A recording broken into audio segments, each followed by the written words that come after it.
everybody, welcome back. My name is Abby, I'm with Fitness is Medicine. Today we're going to do another great circuit strength training workout you can do in your home with minimal equipment, minimal space, and easy to follow directions. Come into these workouts warmed up and ready to move. 5 to 10 minutes of a cardio workout just to get your heart rate up a little bit, get your muscles and joints warmed up and ready for movement, and your mindset ready for movement. Okay, today you're going to need one set of moderate weight dumbbells, a ball, and that is it. So if you don't have a ball, you can do this first one on the floor, no problem. We're gonna do a bridge, walking up to a bridge, and so you can do that on the floor, just in a regular bridge. Okay, Baloo, I'm gonna walk out to a bridge. Are you ready? Look out, look out. He's not even concerned. Okay. If you've got a doggy in your house, you may have to navigate around them, but don't do anything dangerous. Okay, we're gonna start into a bridge. We're gonna do chest flies. So start with those arms straight. We're gonna let them fall out to the side and bring them straight back overhead. Now, if you've started this and you need a lighter weight, switch it now. Keep those hips nice and high. 4, keep breathing. So squeeze those glutes to keep your hips high.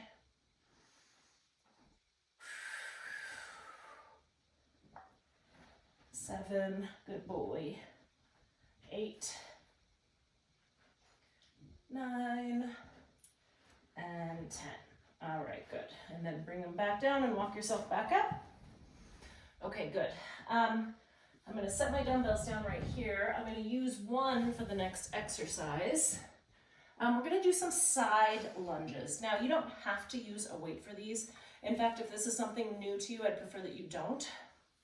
The best way to do these, especially if they're new, is to start at your kitchen counter, really close.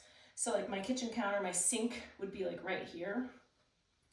Because what you're gonna do is you're gonna reach out to the side into a lunge. Now, if you don't have a weight, you're just lunging over to the side and then back over to the other side. So sitting back is the most important part here, which is where the kitchen sink comes into play. So that you can sit back into your heel.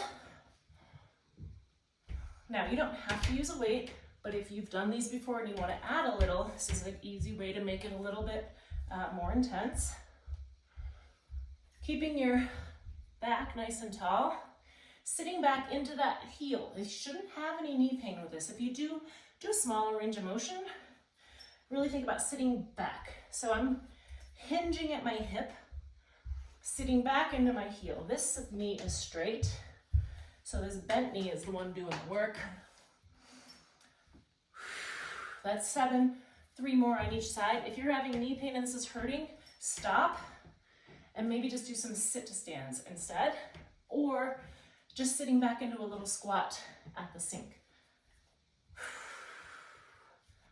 Last one, and rest. Okay, I'm gonna set my weight back down here. Remember when you're setting your weights down and picking them up, to use good form.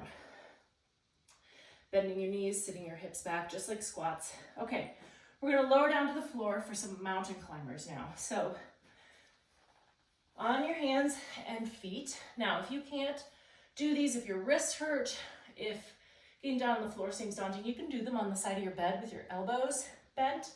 You can do them on a bench, you can do them on a chair. Just put something soft for your elbows, but the side of your bed works great.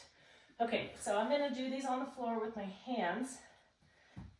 Regardless, you want your elbows or your hands directly beneath your shoulders. So not like way out here, that's hard on your shoulders and it's much more challenging. So keep them directly beneath those joints. All right, so we're gonna drive one knee forward, nice and slowly, breathing. Now, if you're having a really hard time with this, just hold the plank.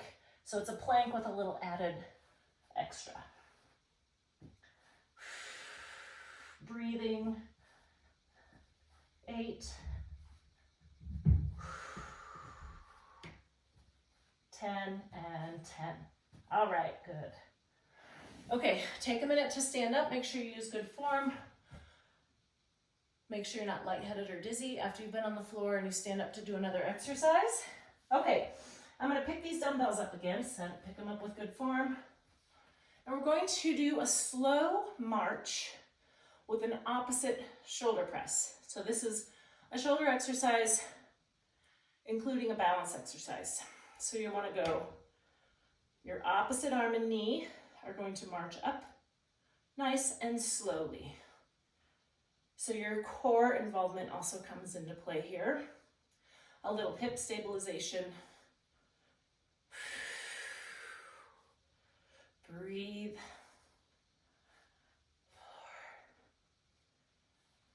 4. Now, if this is too much, grab a lighter weight.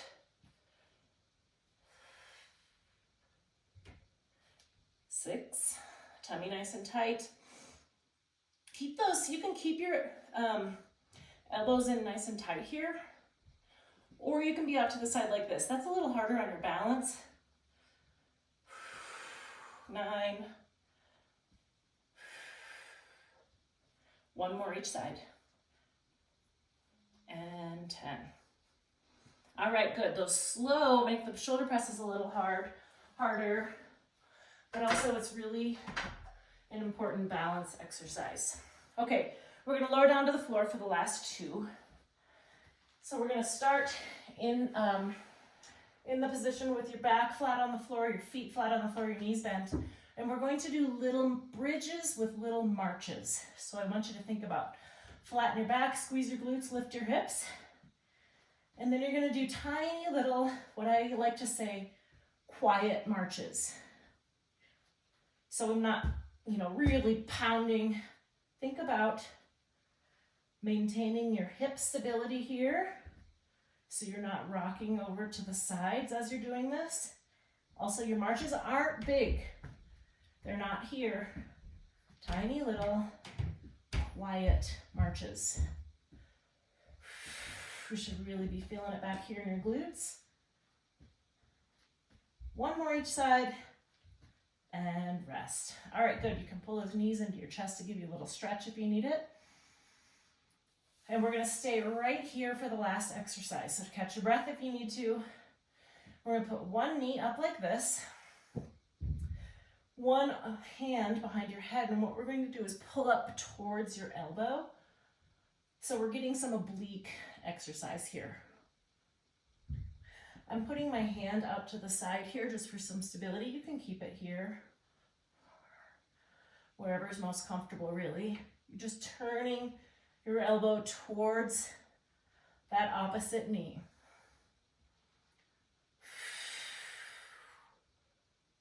7, 8, 9, and 10. Good. Now we're going to switch sides. 1, 2,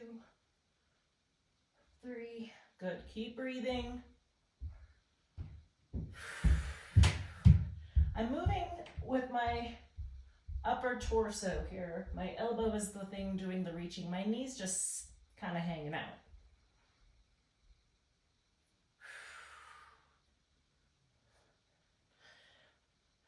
8, 2 more, 9, and 10.